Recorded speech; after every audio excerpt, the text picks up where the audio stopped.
Hi ಎಲ್ರಿಗೂ ನಮಸ್ತೆ. ನಾನು ನಿಮ್ಮ ಪ್ರೀತಿಯ ಸುನಿಲ್ ಮಾಡೋ ನಮಸ್ಕಾರಗಳು. ಸೊ ಹೇಗಿದ್ದೀರಿ ಎಲ್ಲರೂ?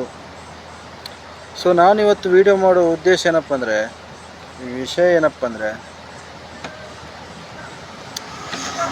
ನಾವೊಂದಷ್ಟು ನಮ್ಮ ಜೀವನದಲ್ಲಿ ನಡೆದಿರುವಂಥ ಒಂದು ಪಾಸ್ಟ್ ಲೈಫಲ್ಲಿ ನಡೆದಿರುವಂಥ ಒಂದಷ್ಟು ವಿಚಾರನ ತಲೆಗೆ ಹಾಕ್ಕೊಂಡು, ಅದು ವಿಚಾರ ಪ್ಲಸ್ ಇರ್ಬೋದು ಮೈನಸ್ ಇರ್ಬೋದು, ಅದರದಷ್ಟು ಖುಷಿ ಇತ್ತು ಬಟ್ ಇವಾಗಿಲ್ಲ, ಒಂದಷ್ಟು ಬೇಜಾರಾಗಿದೆ, ದುಃಖ ಆಗಿದೆ, ಕೆಲವೊಂದು ವ್ಯಕ್ತಿಯಿಂದ ಕೆಲವೊಂದು ಪರಿಸ್ಥಿತಿಯಿಂದ ಅಲ್ಲ, ನಾವು ಮಾಡಿರುವಂಥ ಕೆಲವೊಂದು ಆಯ್ಕೆಯಿಂದ ಕೂಡ ನಮಗೆ ಒಂದಷ್ಟು ಬೇಜಾರಾಗಿದೆ. ಸೊ ಆ ದುಃಖದಿಂದ, ಆ ಬೇಜಾರಿಂದ ಒಂದಷ್ಟು ಏನು ನಡೆದಿದೆ ನಮ್ಮ ಲೈಫಲ್ಲಿ, ಅದನ್ನು ತಲೆಯಲ್ಲಿ ಇಟ್ಕೊಂಡು ಈ ಪ್ರೆಸೆಂಟ್ ಲೈಫಲ್ಲಿ ನಾವು ಬದುಕ್ತಿಲ್ಲ, ಈ ಪ್ರೆಸೆಂಟ್ ಲೈಫನ್ನ ಮರಿತಿದ್ದೇವೆ, ಇದನ್ನು ನಾವು ಅನುಭವಿಸ್ತಿಲ್ಲ. ಒಂದು ಪಾಸ್ಟ್ ಲೈಫದೊಂದು ಕಥೆ ಆದರೆ, ಇನ್ನು ಫ್ಯೂಚರ್ ಲೈಫ್ ಇದು.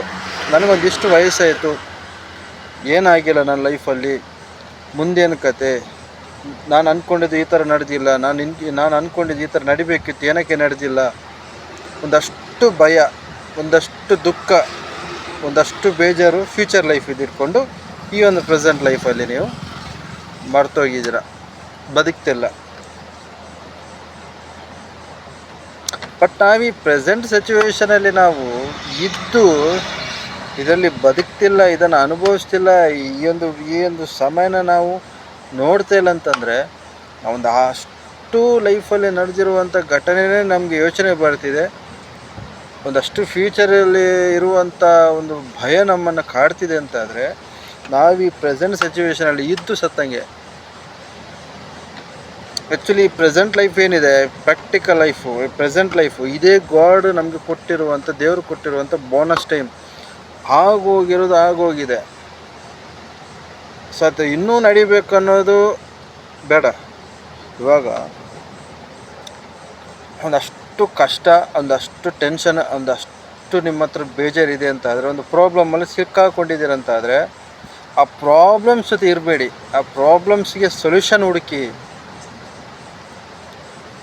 ಆ ಸೊಲ್ಯೂಷನ್ ಹುಡುಕ್ಬೇಕಂತಾದರೆ ಪ್ರೆಸೆಂಟ್ ಲೈಫಲ್ಲಿ ನೀವು ಇರಬೇಕು, ಸ್ವಲ್ಪ ಟೈಮ್ ಕೊಡಬೇಕು.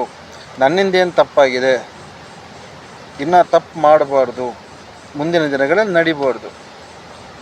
ಬೇರೆ ವ್ಯಕ್ತಿಗಳಿಂದ ಏನಾಗಿದೆ, ಸೊ ಅವರನ್ನು ನೀವು ಹತ್ತಿರ ಇಟ್ಕೊಳ್ತೀರ ಬಿಡ್ತೀರ, ನಿಮ್ಗೆ ಬಿಟ್ಟಿರೋದು. ಏನಕ್ಕಂದರೆ ನೀವು ಹಿಂಸೆನ ಇನ್ನಷ್ಟು ತಗೊಳ್ತೀರಂತಾದರೆ ಅದು ನಿಮ್ಗೆ ಬಿಟ್ಟಿರೋದು. ಒಂದು ವಸ್ತು ಆಗಿರ್ಬೋದು, ವ್ಯಕ್ತಿ ಆಗಿರ್ಬೋದು, ಒಂದು ವಿಚಾರ ಆಗಿರ್ಬೋದು, ನಮ್ಮನ್ನು ಕಾಡುತ್ತೆ, ಹಿಂಸೆ ಕೊಡುತ್ತೆ, ಬೇಜಾರು ಮಾಡುತ್ತೆ, ಒಂದಷ್ಟು ದುಃಖಕ್ಕೆ ಈಡು ಮಾಡಿಕೊಡುತ್ತೆ ಅಂತಾದರೆ, ಅದರಿಂದ ನೀವು ಹಿಂದಕ್ಕೆ ಬರಬೇಕು. ನೀವಲ್ಲಿ ಪ್ರಾಬ್ಲಮಲ್ಲೇ ಸಿಕ್ಕಾಕೊಂಡು ನಾನು ನರಳಾಡ್ತೀನಿ ಅಂತಾದರೆ ಅದು ಏನು ಮಾಡೋಕ್ಕಾಗಲ್ಲ. ಬಟ್ ನೀವು ಪ್ರಾಬ್ಲಮಿಂದ ಹೊರಗೆ ಬರಬೇಕು ಅಂತಾದರೆ, ಪ್ರಾಬ್ಲಮನ್ನು ಹೆಚ್ಚಿಗೆ ತಲೆಯಲ್ಲಿ ಇಟ್ಕೋಬಾರ್ದು. ಆ ಪ್ರಾಬ್ಲಮಿಂದ ಈಚೆಗೆ ಬರಬೇಕು, ಸೊಲ್ಯೂಷನ್ನ ಹುಡುಕಬೇಕು ಅಂತಾದ್ರೆ ಸ್ವಲ್ಪ ಟೈಮ್ ಕೊಡಬೇಕು. ಟೈಮ್ ಕೊಟ್ಟಾದ ನಂತರ ಆ ಸೊಲ್ಯೂಷನ್ ತಾನಾಗೆ ಬರುತ್ತೆ.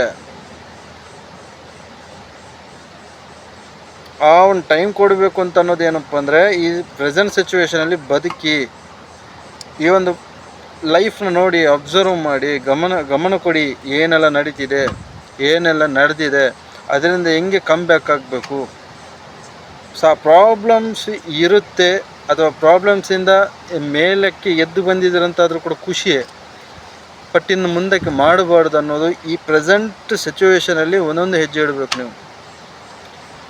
ನಾನು ಮುಂದಕ್ಕೆ ಈ ಟೈಮಲ್ಲಿ ಈ ಥರ ಮಾಡಬಾರ್ದು, ತುಂಬ ಸ್ಪಷ್ಟತೆಯಲ್ಲಿ ನಾನು ಬದುಕಬೇಕು, ಇಂಥ ವ್ಯಕ್ತಿಗಳ ಹತ್ರ ಮಾತಾಡಬೇಕು, ಇಂಥ ವ್ಯಕ್ತಿಗಳನ್ನು ದೂರ ಇಡಬೇಕು, ಇಂಥ ವಿಚಾರ ನನಗೆ ಬರಬಾರ್ದು, ಇಂಥ ವಿಚಾರ ನಂಗೆ ಕಿರಿಕಿರಿ ಹಿಂಸೆ ಆಗುತ್ತೆ, ಇಂಥ ವಿಚಾರದಿಂದ ನನಗೆ ಕಷ್ಟಕ್ಕೀಡಾಗಿದೆ, ಇನ್ನು ಬೇಡ ಅಂಥದ್ದೆಲ್ಲ ನಡೆಯುವಂಥದ್ದು ಈ ಪ್ರೆಸೆಂಟ್ ಸಿಚುವೇಷನಲ್ಲಿ ಮಾತ್ರ, ಈ ಪ್ರೆಸೆಂಟ್ ಲೈಫಲ್ಲಿ ಮಾತ್ರ. ಈ ಪ್ರೆಸೆಂಟ್ ಲೈಫನ್ನು ಮರೆತು ಒಂದಷ್ಟು ಫ್ಯೂಚರ್ ಬಗ್ಗೆ ಭಯ ಇಟ್ಕೊಂಡು ಅಥವಾ ಒಂದು ಆಗೋಗಿರುವಂಥ ಒಂದು ಎಕ್ಸ್ಪೈರಿ ಆಗಿರುವಂಥ ವಿಷಯನ ಇನ್ನೂ ಕೆದಕಿ ಈ ಪ್ರೆಸೆಂಟ್ ಲೈಫನ್ನು ನೀವು ಮರೆತು ಹೋಗಿದ್ದೀರಂತಾದರೆ, ನಿಮ್ಮ ಜೀವನದ ಸ್ವಾರಸ್ಯನ ನೀವು ಕಳ್ಕೊಂಡಿದ್ದೀರಂತ ಅರ್ಥ.